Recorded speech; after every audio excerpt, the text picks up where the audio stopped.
Praise Lord. जय मसीह की। मैं स्टैनली मैकवान, मेरे YouTube channel Hindi Gujarati Bible study में आपका स्वागत है। मेरी चैनल को आज अभी इसी वक्त आप सब्सक्राइब कर लीजिए और परमेश्वर के ज्ञान में बढ़ते जाओ। पास्टर कौन है? पास्टर किसे हम पास्टर कहेंगे? क्या सफ़ेद कुर्ता या सफ़ेद चोगा पहनने से पास्टर बनाया जाता है? क्या उसके ऊपर एक काला या सफ़ेद या लाल वाला कोई पट्टा डाल दो, उसके ऊपर क्रूस का निशान बना दो, तो क्या उसे पास्टर कहते हैं? पास्टर का मतलब है क्या? क्या वो जो चर्च में पुलपिट पर खड़े होकर प्रचार करते हैं? पास्टर कौन है? क्या पास्टर वो है जो आपके पास दान दशमास लेने के लिए आता है? पास्टर किसको कहोगे? वो जिसने 2 साल 4 साल बाइबल कॉलेज किए, डिग्री लिए, क्या उसे पास्टर कहते हो? कौन है पास्टर? और पास्टर का मतलब क्या है? पास्टर का फ़र्ज़ क्या है? वो जानने के लिए मेरे साथ इस वीडियो में अंत तक बने रहो। पुराने ज़माने में, मतलब पुराने नियम में, बाइबल में 2 नियम है, 2 वाचा है, पुरानी वाचा, नई वाचा। तो जो पुरानी वाचा थी, पुरानी वाचा में परमेश्वर ने ठहराया था याजक लोगों को। याजक लोगों की बात पुराने नियम में की है, और वो जो याजक परमेश्वर ने ठहराए हुए थे, समझ लो वही आज के पास्टर हैं। जो पुराने नियम के याजक वही आज के पास्टर हैं। और याजक कौन और कैसा होता था, बहुत लंबी बात है। मैं उतनी लंबी बात नहीं बताना चाहता, क्योंकि वो पूरे डिटेल में मैंने उसका वीडियो रखा भी है, और उसकी लिंक पास्टर कैसा होना चाहिए, उसकी लिंक मैं डिस्क्रिप्शन में आपके लिए रख दूंगा। आप उसमें से सीख सकते हो कि पास्टर की जिम्मेदारी कितनी है। लेकिन एक पास्टर का फ़र्ज वो क्या है, वो मैं कुछ संक्षिप्त में, शॉर्ट में आपको बताना चाहता हूँ कि पास्टर जो है वो कैसे होने चाहिए। पास्टर मतलब मंडली का पिता, याद रखो। पास्टर मतलब मंडली का पिता, मंडली का बाप। और मंडली कलीसिया मतलब प्रभु यीशु की दुल्हन। मंडली मतलब प्रभु यीशु की दुल्हन। और दुल्हन को अपने दूल्हे के साथ मिलाने के लिए, या तो दुल्हन को दूल्हे के अनुसार संपूर्ण रीति से तैयार करने की जिम्मेदारी जिसके ऊपर है, वो है पास्टर। पास्टर की जिम्मेदारी है कि मंडली को दूल्हे के लिए, मतलब प्रभु यीशु के लिए, मतलब स्वर्ग में जाने के लिए संपूर्ण रीति से तैयार करें। निर्गमन इसका 28वां अध्याय और 9 से 12 हम पढ़ते हैं। फिर 2 सुलेमानी मणि लेकर उन पर इज़राइल के पुत्रों के नाम खुदवाना। उनके नामों में से 6 तो एक मणि पर और शेष 6 नाम दूसरे मणि पर इज़राइल के पुत्रों की उत्पत्ति के अनुसार खुदवाना। मणि खोदने वाले के काम से जैसे छापा खोदा जाता है, वैसे ही उन 2 मणियों पर इज़राइल के पुत्रों के नाम खुदवाना और उनको सोने के खानों में जड़वा देना, और दोनों मणियों को एपोद के कंधों पर लगवाना। वे इज़राइलियों के निमित्त स्मरण दिलवाने वाले मणि ठहरेंगे, अर्थात हारून उनके नाम यहोवा के आगे अपने दोनों कंधों पर स्मरण के लिए लगाए रहेंगे। जो याजक होते थे उनको खास तरह के कपड़े पहनने होते थे, खास तरह के कपड़े उनको पहनाए जाते थे। उन कपड़ों में एक बात ये थी कि जो एपोद पहनते थे, एक तरह का कुर्ता, तो एपोद के जो कंधा होता था, ये कंधा जो है दोनों तरफ, उस कंधे पर यहाँ पर एक पत्थर और यहाँ पर एक पत्थर लगाया जाता था। और पत्थर जब मैं बोलता हूँ तो कोई मामूली पत्थर नहीं, मूल्यवान पत्थर, और कुछ सोने का चौखटा बनाकर, मतलब जिस तरह से लोग अंगूठी पहनते हैं ना, और अंगूठी में मानो एक नंग लगाते हैं, और नंग को कैसे ऐसे सोना पकड़ कर रखता है या चांदी पकड़ कर रखते हैं, ऐसे ही यहाँ पर एक चौखटा बनाना होता था, उसके अंदर एक मूल्यवान पत्थर लगाना होता था। इसी तरह से दोनों कंधों के ऊपर एक पत्थर लगाए जाते थे, और फिर वो पत्थर के ऊपर इज़राइल के 6 गोत्र का नाम लिखा जाता था। इधर 6 गोत्रक और इधर 6 गोत्रक, 12 गोत्र थे। अब ये 6 गोत्रक का नाम भी कैसे लिखना है, सभी के हैंड राइटिंग अलग अलग होती है, और हैंड राइटिंग ऐसी होती है कि कई तो खुद भी नहीं पहचान सकते, और एक दूसरे की हैंड राइटिंग हो सकता है आप ना पढ़ सको। लेकिन परमेश्वर ने कैसा बोला था, खोदना, और जैसे छापा काम करते हैं, मतलब जिस तरह से जो बाज़ार में किताब छपती है ना, उसमें कितने अच्छे अक्षरों में वो छापा जाता है, वैसे अक्षरों में छापने के अनुसार वो अक्षरों में यहाँ पर लिखा जाए 6 नाम और दूसरे 6 नाम यहाँ पर लिखे जाए। परमेश्वर ने ये बात उनको बताई थी, और ये बात क्या कहना चाहते थे, एक कंधे जो है वो इसलिए होते हैं बोझ उठाने के लिए। देखो लोग बोझ उठाते हैं, इस पर कंधे पर उठा कर जाते हैं, कंधा बोझ उठाने के लिए। और परमेश्वर ये कहना चाहते थे कि जो पास्टर है उसके कंधों पर पूरी मंडली का बोझ है, और पूरी मंडली का कोई भी रह जाना नहीं चाहिए। 12 के 12 गोत्र का नाम, 12 गोत्र मतलब आज की कलीसिया समझ लो, आज की मंडली समझ लो। एक पास्टर के कंधे के ऊपर पूरी कलीसिया का बोझ रहता है, और पूरी कलीसिया के मेंबर को वो जानता है, उसको नाम से पहचानता है। एक वचन और हम पढ़ते हैं, निर्गमन 28 और 15 से 21। फिर न्याय की चपरास को भी कढ़ाई के काम का बनवाना, एपोद की नाई सोने और नीले, बैंगनी और लाल रंग के बटी हुई सूक्ष्म सनी के कपड़े की उसे बनवाना, वह चौकोर और दोहरी हो, और उसकी लंबाई और चौड़ाई एक एक बित्ते की हो, और उसमें 4 पांति मणि जड़ाना। पहली पांति में तो माणिक्य, पद्मराग और लालड़ी हो, दूसरी पांति में मरकत, नीलमणि और हीरा, तीसरी पांति में लशम, सूर्यकांत और नीलम, और चौथी पांति में फिरोजा, सुलेमानी मणि और यशब हो। ये सब सोने के खानों में जड़े जाए, और इज़राइल के पुत्रों के जितने नाम हैं उतने मणि हो, अर्थात उनके नामों की गिनती के अनुसार 12 नाम खुदे। 12 गोत्रों में से एक एक का नाम एक एक मणि पर ऐसे खुदे जैसे छापा खोदा जाता है।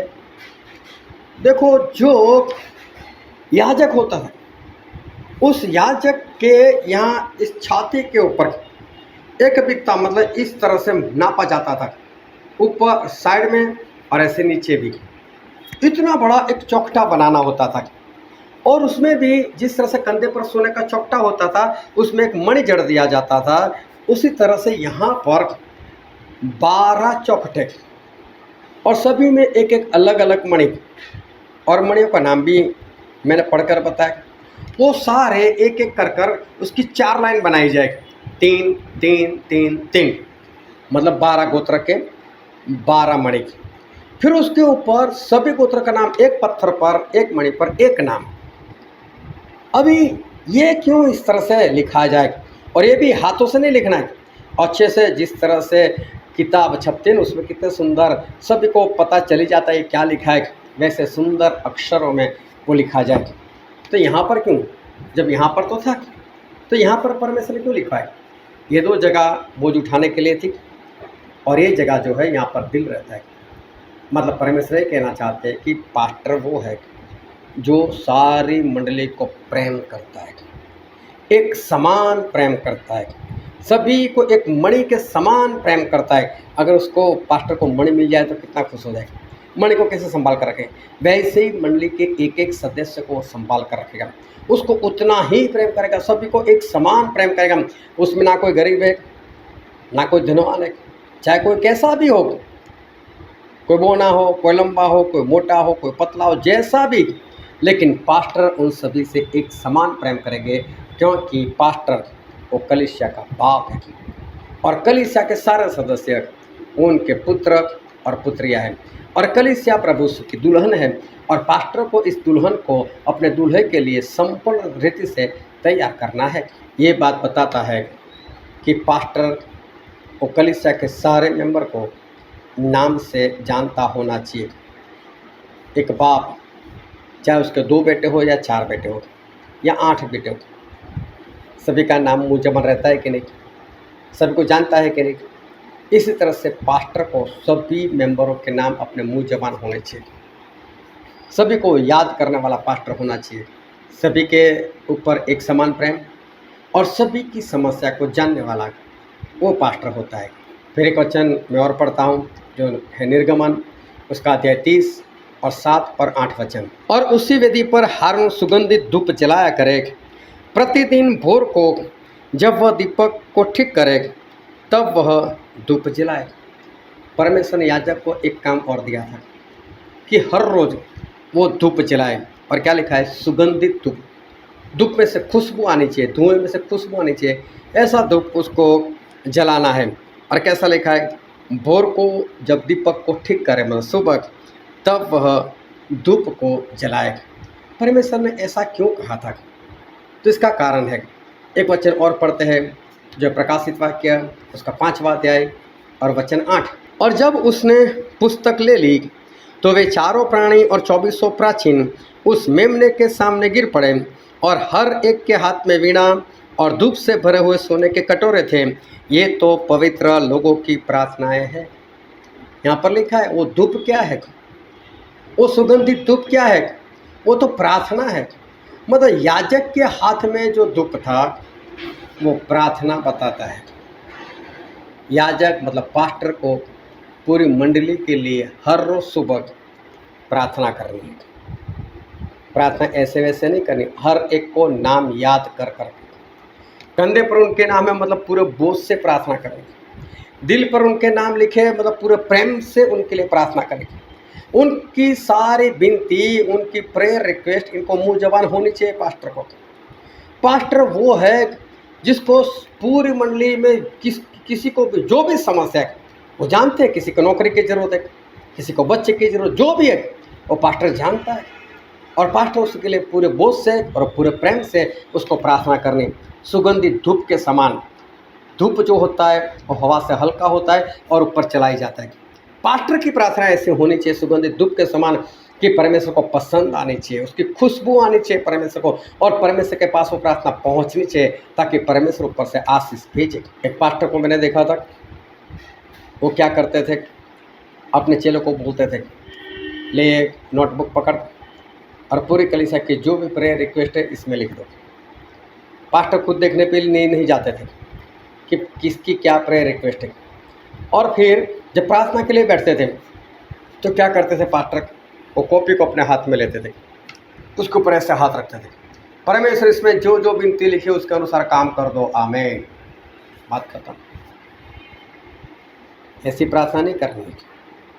प्रार्थना करनी है पूरे बोझ के साथ और पूरे प्रेम के साथ। ये पास्टर का फर्ज है। और देखो एक वचन में पढ़ता हूँ जो पुराने नियम में गिनती उसका 16वां अध्याय और 46 और 47 वचन। अभी देखो यहाँ पर ऐसा हुआ था कि इज़राइल के लोग मूसा के विरोध में आ गए थे और मूसा को बोला, मूसा तूने वो 250 लोगों को मार दिया। भाई परमेश्वर ने देखा ये लोग मूसा को परेशान कर रहे, तो वहाँ पर मरी फैल गई, और मरी फैल गई तो लोग मरने लगे। और जब लोग मरने लगे तो मूसा ने हारून को कहा, हारून भाग। और मैं आपके लिए वचन पढ़ता हूँ, यहाँ पर लिखा है, और मूसा ने हारून से कहा, धूपदान को लेकर उसमें वेदी पर से आग रखकर उस पर धूप डाल, मंडली के पास फुर्ती से जाकर उसके लिए प्रायश्चित कर, क्योंकि यहोवा का कोप अत्यंत भड़का है और मरी फैलने लगी है। मूसा की आज्ञा के अनुसार हारून धूपदान लेकर मंडली के बीच में दौड़ा गया, और यह देखकर कि लोगों में मरी फैलने लगी है उसने धूप जलाकर लोगों के लिए प्रायश्चित किया। देखो ये हारून वो याजक थे, मतलब पास्टर थे। तो जब मरी फैली, जब बीमारी फैली, लोग मरने लग गए, परमेश्वर का क्रोध भड़का था, तो मालूम है पास्टर कहाँ भागे? सभी के बीच में भागे और धूपदान लेकर मतलब प्रार्थना को लेकर परमेश्वर लोगों के बीच में खड़े हो गए और परमेश्वर को बोला, परमेश्वर बंद करो, ये मरी को बंद करो, इनको रोको, इनको क्षमा करो। और याजक मतलब पास्टर वो पूरी कलीसिया के लिए प्रायश्चित करते हैं, उनके लिए प्रार्थना करते हैं, परमेश्वर के सामने आकर खड़े हो जाते हैं, नहीं परमेश्वर इनको छोड़ दो, इनको बचाओ। ये है पास्टर का प्रेम। ये प्रेम करने का फर्ज वो पास्टर का है। पास्टर मतलब परमेश्वर और कलीसिया के बीच खड़े रहकर कलीसिया का बचाव करने वाला व्यक्ति, उसको ये काम करना ही करना है। ये पास्टर का फर्ज है। एक वचन पढ़ता हूँ जो है 2 शमूएल उसका 24वां अध्याय और उसका 7वां वचन। 2 शमूएल 24वां अध्याय और वचन 17। तो जब प्रजा का नाश करने वाला दूत दाऊद को दिखाई पड़ा, तब उसने यहोवा से कहा, देख, पाप तो मैं ही ने किया और कुटिलता मैं ही ने की है, परंतु इन भेड़ों ने क्या किया है? सो तेरा हाथ मेरे और मेरे पिता के घराने के विरुद्ध हो। दाऊद ने जब देखा कि मरी फैली है और एक दूत लोगों का नाश किया जा रहा है, तो दाऊद बीच में आ गए और दाऊद ने परमेश्वर को बोला, परमेश्वर मैंने पाप किया है, मुझे मारो, मेरे घराने को मारो, इनको नहीं। यह है पास्टर का काम। वो मंडली के लिए बीच में आ जाना चाहिए। परमेश्वर दंड देना तो मुझे दो, मेरी प्रजा को नहीं, मेरी कलीसिया को नहीं, ये बोलने वाला पास्टर होना चाहिए। पास्टर ऐसा करता है कि वो अपने लोगों के लिए अपनी जान पर भी वो खेल जाता है। एक वचन में और पढ़ता हूँ जो है निर्गमन का पुस्तक उसका 32वां अध्याय और उसका 32 वचन, और यहाँ पर लिखा है, तो भी अब तू उनका पाप क्षमा कर, नहीं तो अपनी लिखी हुई पुस्तक में से मेरे नाम को काट दे। जब इस्राएल लोगों ने मूर्ति पूजा की और मूर्ति पूजा कर कर परमेश्वर के क्रोध के साझी हो गए, भागी हो गए, और मूसा ने देखा कि परमेश्वर इनको ख़त्म कर देंगे, तो मूसा परमेश्वर के पास गए और मालूम है परमेश्वर को क्या बोला? परमेश्वर इन सभी को क्षमा कर दो, इनको छोड़ दो, इनको क्षमा करो। और अगर इनको क्षमा नहीं करना है तो फिर जीवन के पुस्तक में से, मतलब वो पुस्तक जिनमें स्वर्ग जाने वालों का नाम है, बोले मेरा नाम तो है, मेरा नाम भी काट दो, मुझे भी इनके साथ नरक में डाल दे रखे। देखो इस तरह से परमेश्वर और मंडली के बीच में आने वाला जो व्यक्ति है वो है पास्टर। ये पास्टर का फर्ज है। पास्टर को इतना प्रेम मंडली के लिए होना ही चाहिए, ये पास्टर का फर्ज है। अगर पास्टर को ये भी नहीं पता कि कौन उनके मेंबर है, उसकी कलीसिया के कितने मेंबर है, कौन कौन से मेंबर है, अगर ये भी नहीं पता तो समझ लेना वो पास्टर नहीं, तनख्वाह लेने वाला एक कर्मचारी है। एक भाई साहब की डेथ हो गई थी और अंतिम क्रिया में मैं था, और उनका जो पास्टर था वो अंतिम क्रिया पर वचन दे रहे थे। परिवार वाले दुखी थे और एक पास्टर जोरों जोरों से बोल रहे थे, इस भाई को मैं नहीं जानता, इस भाई को मैं पहचानता नहीं, ये कौन था, कहाँ रहता था, मुझे कुछ नहीं मालूम, मैं इनके परिवार को नहीं जानता। तो पास्टर ये कहना चाहते थे, कैसे कैसे लोग कलीसिया में आते भी नहीं, दिखते भी नहीं, मैं जानता भी नहीं, उनको पहचानता भी नहीं। और एक बात बताओ, मैं उस भाई साहब को करीबी से जानता था। वो भाई साहब हर महीने अपना दान लिखवाता था, हर महीने दान उसके जेब से जाता था और बाकायदा उसकी रिसीट भी, पर्ची भी उसको दी जाती थी। तो वो पर्ची को कभी पास्टर ने देखा नहीं कि ये भाई साहब कौन, मैं जानता नहीं फिर भी दान दे देता है। अरे पास्टर को देखना तो चाहिए ना कि मेरे कितने मेंबर है, ये कहाँ पर रहता है, मेरे चर्च में आता नहीं तो गया कहाँ है, कहाँ वो, क्या उसको ढूंढने नहीं जाना चाहिए? जो ऐसा नहीं करता वो पास्टर नहीं। एक भाई साहब मर गए थे और उनकी भी अंतिम क्रिया होने वाली थी और मैं कब्रिस्तान में सबसे पहले पहुंच गया। जब मैं कब्रिस्तान में पहुंच गया तो वहाँ उस भाई साहब के पास्टर थे और दूसरा उनके चर्च का एक अगुआ था और तीसरा मैं था। अब वो दोनों आपस में बात कर रहे थे और पास्टर बोल रहा था, मुझे तो आज पता चला कि मेरा मेंबर है। बोलो इतना शराब पीता था, तो शराब पी कर मर गया। ऐसे लोगों की भी अंतिम क्रिया करनी है हमको। और जो दूसरा अगवा है बोले नहीं, हमको कानून बनाना पड़ेगा, ऐसे लोग जो है जो चर्च में नहीं आते, जो शराब पीते, उनको निकाल देंगे, हम ये करेंगे वो करेंगे। मैंने मुड़कर बोला, भाई साहब अगर पास्टर को ये भी नहीं मालूम कि उसका मेंबर कौन है और कहाँ पर है, वो पास्टर कैसा है? पास्टर मतलब एक चरवाहा है। वो 99 अपनी भेड़ जो अच्छी है उनको छोड़कर एक जो खो गए उसको ढूंढने के लिए जाता है, वो है पास्टर, उसको कहते हैं पास्टर।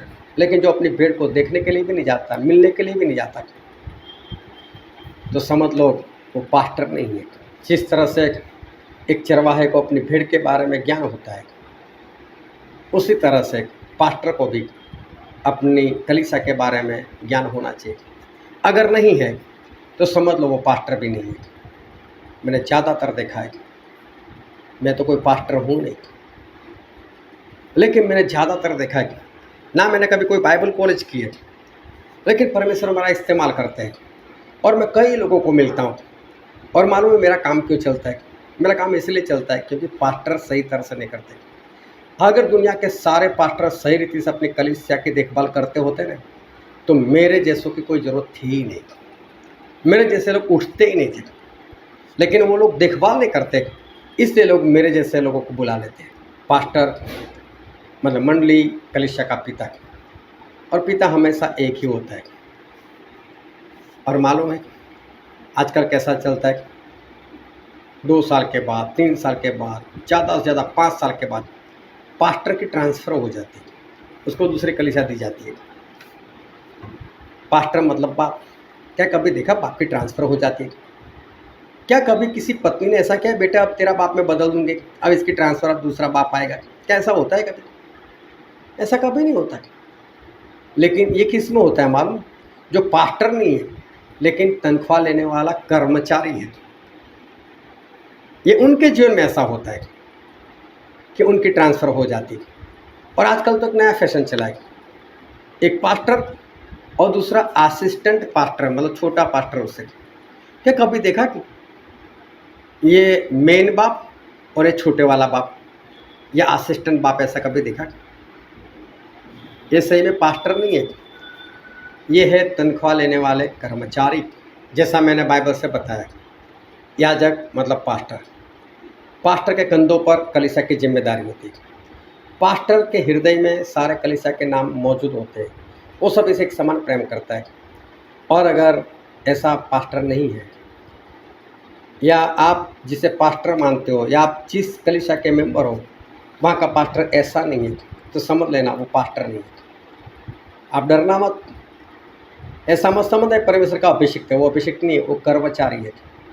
और कर्मचारी को तनख्वाह दी जाती है, उसको ना दान दो ना दशमांश दो, आपको कोई बदला नहीं मिलने वाला। ऐसे लोगों को कुछ मत देना। लेकिन जो सही में पास्टर है, चरवाहा है, जो परमेश्वर का दास है, उसको दे, तो वहाँ पर आपको बदला भी दिया जाएगा। लेकिन पास्टर का फ़र्ज ये है, और इस तरह से जो जीता है वही पास्टर है। परमेश्वर आपको आशीष दे। आमीन।